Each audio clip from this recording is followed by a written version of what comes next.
Thank you. I think it's a great experience actually so far from the day one. We started yesterday, and also I think the most important thing is the first time to have the GreenPort conference in Oceania region, and the Solomon's actually participating as part of the Port Australia member as well.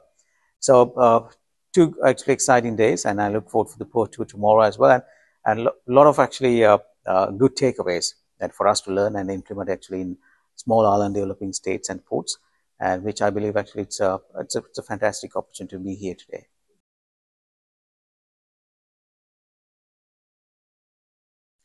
Now, I think in terms of actually today, like probably had some good sessions in the morning and even yesterday, for which I participated actually in terms of green corridors, green shipping, and also some of the green projects in the afternoon today. Sorry, in the morning, which actually were quite intuitive, and in terms of what we are doing, so we could actually tell to the audience, being a small port, some of our initiatives, actually what we have done to help this green port journey in the Pacific Islands, like being a small, because of course if you look at our carbon footprint, it's quite small actually, from a large point of port concern, but still actually the key takeaways are, like even little ports actually can do a certain amount of work actually for the ports, for the green ports, and as well as for the community, which is I think quite important, and that's something I learned, and I look forward to actually see the Port of Newcastle tour tomorrow,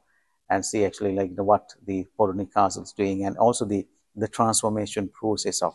Port of Newcastle in the next few in a couple of decades, which is I believe actually interesting to know.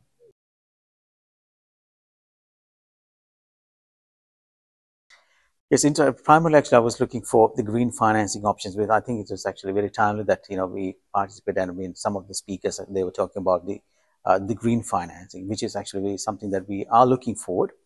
Because reason being, we are a smaller port, and then probably we have financing options like the issues. So we are looking at how we could actually save some of the projects, and then how we could actually access to green financing, and what are these projects, and what sort of support that we can get some from our donor partners, and as well as from other ports actually knowing the how to do that, and how to access it, and how to manage it. And so that's quite interesting. This is one of the most important things I really wanted to understand, and as well as the green corridor concept that we are trying to discuss,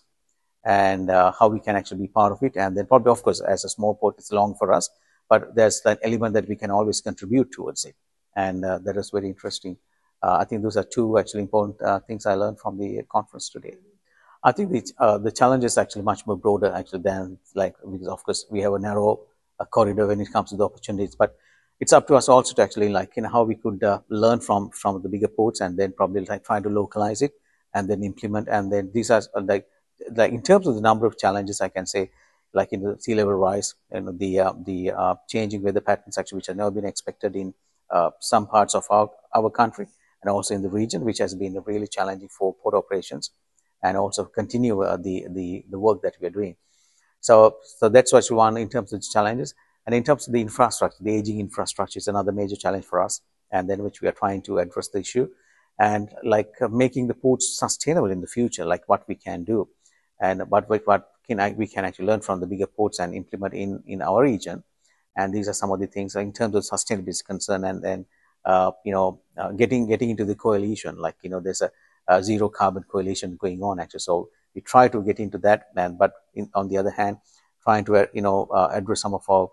major challenges we have, the infrastructure, the climate change, its impact, but still make ourselves sustainable for the future.